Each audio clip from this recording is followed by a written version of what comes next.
नमस्कार मित्रों, एक बार आपका हमारे चैनल में फिर स्वागत है। आज हम आपको सुनाने जा रहे हैं विशाख मास की शुक्ल पक्ष की मोहिनी एकादशी कब है, जाने पूजा मुहूर्त, पारण का समय, महत्व एवं व्रत कथा। विशाख मास के शुक्ल पक्ष की एकादशी तिथि को इस एकादशी को मोहिनी एकादशी के नाम से जानते हैं। इस दिन व्रत रखकर भगवान विष्णु के मोहिनी स्वरूप की पूजा विधि विधान से करते हैं। पूजा के समय मोहिनी एकादशी के व्रत कथा का सुनते हैं और व्रत के अगले दिन सूर्य उदय के बाद पारण करते हैं। जो व्यक्ति मोहिनी एकादशी का व्रत रखता है उसे 1000 गऊ दान करने के समान पुण्य लाभ प्राप्त होता है। धन धान्य सुख और समृद्धि मिलने से वह खुशहाल रहता है। मोहिनी एकादशी का शुभ मुहूर्त और पारण का समय क्या है? मई की पहली एकादशी मोहिनी एकादशी पंचांग के अनुसार इस बार मोहिनी एकादशी के दिन जरूरी विशाख शुक्ल पक्ष की एकादशी तिथि 7 मई गुरुवार को सुबह 10:19 से आरंभ होने वाली है। यह एकादशी तिथि अगले दिन 8 मई शुक्रवार को दोपहर 12:29 तक रहने वाली है। ऐसे में उदय तिथि के आधार पर मई की पहली एकादशी यानी मोहिनी एकादशी 8 मई को ही उस दिन व्रत रखकर भगवान विष्णु की पूजा की जाएगी। मोहिनी एकादशी के दिन ब्रह्म मुहूर्त में स्नान करना चाहिए। उस दिन ब्रह्म मुहूर्त सुबह 4:10 से आरंभ होकर 4:53 तक रहेगा। सूर्योदय 5:35 पर होगा। उसके बाद भगवान विष्णु की विधि पूर्वक पूजा करें। मोहिनी एकादशी का शुभ समय यानी अभिजीत मुहूर्त 11:51 से आरंभ होकर दोपहर के 12:45 तक रहेगा। इस साल मोहिनी एकादशी पर हर्षण और वज्र योग बनेंगे। हर्षण योग सुबह से लेकर देर रात 1:57 तक रहेगा। उसके बाद वज्र योग रहेगा। हर्षण योग और में पूजा और वज्र योग में पारण होगा। एकादशी पर उत्तरा फाल्गुनी नक्षत्र सुबह से लेकर रात तक 9:06 से लेकर उसके बाद हस्त नक्षत्र है। इस बार मोहिनी एकादशी के दिन भद्रा लग रही है, जिसका वास स्थान पाताल लोक है। भद्रा प्रारंभ होगी सुबह 5:35 से होगा और समापन दोपहर के 12:29 तक रहेगा। यह भद्रा पाताल की है। इसका दुरुपयोग पृथ्वी पर नहीं होगा। ऐसे पर आप शुभ कार्य कर सकते हैं। मांगलिक कार्य करने पर कोई रोग नहीं होती। जो लोग 8 मई को मोहिनी एकादशी का व्रत रखेंगे वे पारण का समय 9 मई शनिवार को सुबह 5:34 से लेकर 8:16 तक के बीच में पारण कर सकते हैं। द्वादशी तिथि का समापन दोपहर 2:56 तक रहेगा। मोहिनी एकादशी के व्रत करने से व्यक्ति के सभी पाप मिट जाते हैं। उस व्यक्ति पर भगवान विष्णु प्रसन्न होते हैं। उनकी कृपा से व्यक्ति को मृत्यु के बाद मोक्ष की प्राप्ति होती है। यदि आप केवल मोहिनी एकादशी का व्रत रखते हैं तो पूरे विशाख महीने में जो दान करने के समान पुण्य लाभ प्राप्त होता है। तो व्यक्ति एकादशी की व्रत कथा सुनता है वह 1000 गौओं के दान करने के बराबर पुण्य लाभ अर्जित करता है। भक्तों, अब आपको सुनाने जा रहे हैं मोहिनी एकादशी की व्रत कथा। श्रद्धा भक्ति भाव से श्रवण करें। बोलो लक्ष्मी नारायण भगवान की जय। विशाख के शुक्ल पक्ष की इस मोहिनी एकादशी को भगवान विष्णु के पुरुषोत्तम रूप राम की पूजा का विधान है। भगवान की प्रतिमा को स्नानादि कर उत्तम वस्त्र पहनाकर उच्च आसन पर बैठाकर आरती उतारनी चाहिए और मीठे फलों से भोग लगाना चाहिए। तत्पश्चात प्रसाद वितरित कर ब्राह्मणों को भोजन तथा दान दक्षिणा देनी चाहिए। रात्रि में भगवान का कीर्तन करते हुए मूर्ति के समीप ही पृथ्वी पर शयन करना चाहिए। इस व्रत के करने से निंदित कर्मों के पाप से छुटकारा मिल जाता है। बड़े मनोयोग पूर्वक सुन रहे थे युधिष्ठिर से ये कथाएं।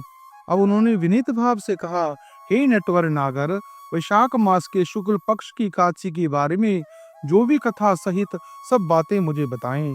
इसी प्रकार बताइए जैसे आपने अब तक बताई है। धर्मराज युधिष्ठिर कहने लगे, हे कृष्ण, वैशाख मास की शुक्ल पक्ष की एकादशी का क्या नाम है तथा उसकी क्या कथा है? इस व्रत का क्या विधि है? सब विस्तार पूर्वक बतलाइए। श्री कृष्ण कहने लगे, हे धर्मराज, मैं आपको एक कथा कहता हूँ जिसे महर्षि वशिष्ठ ने श्री रामचंद्र जी से कही थी। एक समय श्री राम बोले, हे गुरुदेव, कोई ऐसा व्रत बताइए जिससे समस्त पाप और दुखों का नाश हो जाए। मैंने सीता जी के वियोग में बहुत दुख भोगे हैं। महर्षि वशिष्ठ बोले, हे राम, आपने बहुत सुंदर प्रश्न किया है। आपकी बुद्धि अत्यंत शुद्ध तथा पवित्र है। यद्यपि आप नाम स्मरण करने से मनुष्य पवित्र हो जाता है और शुद्ध हो जाता है, तो भी लोकहित के लिए यह प्रश्न अच्छा है। वैशाख मास में जो एकादशी आती है उसका नाम मोहिनी एकादशी है। इसका व्रत करने से मनुष्य के सब पापों तथा दुखों से छूटकर मोह जाल से मुक्त हो जाता है। मैं इसी कथा को कहता हूँ, ध्यानपूर्वक सुनो। सरस्वती नदी के तट पर भद्रवती नाम की एक नगरी से द्युतिमान नामक चंद्रवंशी राजा राज्य करता था। वहां धन धान्य से संपन्न व पुण्यवान धनपाल नामक वैश्य भी रहता था। वह अत्यंत दयालु, श्रद्धालु, विष्णु भक्त था। उसने नगर में अनेक भोजनालय, प्याऊ, कुएं, सरोवर, धर्मशाला आदि बनवाए थे। सड़कों पर आम, जामुन, नीम आदि के अनेक वृक्ष भी लगवाए थे। उसके 5 पुत्र थे, सुमना, सद्बुद्धि, मेधावी, सुकृति और दृष्ट बुद्धि। इनमें से 5वां पुत्र दृष्ट बुद्धि महापापी था। वह पितृ आदि को नहीं मानता था। वह वैश्य, दुराचारी, मनुष्यों की संपत्ति में रहकर जुआ खेलता और परस्त्री गमन करता था, भोग विलास करता था तथा मद्य शराब का भी सेवन करता था। इसी प्रकार अनेक कुकर्मों में वह पिता के धन को नष्ट करता रहता था। इसी कारणों से त्रस्त होकर पिता ने उसे घर से निकाल दिया था। घर के बाहर निकलने के बाद वह अपने गहने कपड़े बेचकर अपना निर्वाह करने लगा। जब सब कुछ नष्ट हो गया तो वैश्य और दुराचारी साथियों ने उसका साथ छोड़ दिया। अब वह भूखा प्यास से अति दुखी होकर रहने लगा। कोई भी सहारा ना देख चोरी करना सीख गया। एक बार वह पकड़ा गया तो वैश्य का पुत्र जानकर चेतावनी देकर छोड़ दिया गया, मगर दूसरी बार फिर पकड़ लिया गया। राजा इस बार उसे कारागार में डाल दिया। कारागार में उसे अत्यंत दुख दिया गया। बाद में राजा ने उसे नगरी से भी निकाल जाने का आदेश दिया। वह नगरी से निकलकर वन में चला गया। वहां क्या पशु पक्षियों को मारकर खाने लगा। कुछ समय के पश्चात भेड़िया बन गया और धनुष बाण लेकर पशु पक्षियों को मारकर खाने लगा। एक दिन भूख प्यास से व्यथित होकर वह खाने की तलाश में घूमता रहा। कोडियन ऋषि के आश्रम में पहुंच गया। उस समय वैशाख मास था और ऋषि गंगा स्नान करने आ गए थे। उसके भीगे वस्त्रों के छींटे उस पर पड़ने से उसे सद्बुद्धि प्राप्त हुई। वह कोडियन मुनि जी से हाथ जोड़कर कहने लगा कि हे मुनि, मैंने जीवन में बहुत पाप किए। आप इन पापों से छूटने का कोई साधारण बिना धन का उपाय बतलाइए। उसके दीन वचन सुनकर महामुनि ने कहा, प्रसन्न होकर तुम वैशाख शुक्ल पक्ष की मोहिनी नामक एकादशी का व्रत करो, इससे समस्त पाप नष्ट हो जाएंगे। मुनि के वचन सुनकर वह अत्यंत प्रसन्न हुआ और उनके द्वारा बताई गई विधि के अनुसार व्रत किया। हे राम, इस व्रत के प्रभाव से उसके सब पाप नष्ट हो गए। अंत में वह गरुड़ पर बैठकर विष्णु लोक को चला गया। इस व्रत से मोह आदि सब नष्ट हो जाते हैं। संसार में इस व्रत से कोई भी व्रत श्रेष्ठ नहीं। इसके महत्व को पढ़ने से अथवा सुनने से 1000 गोदान का फल प्राप्त होता है।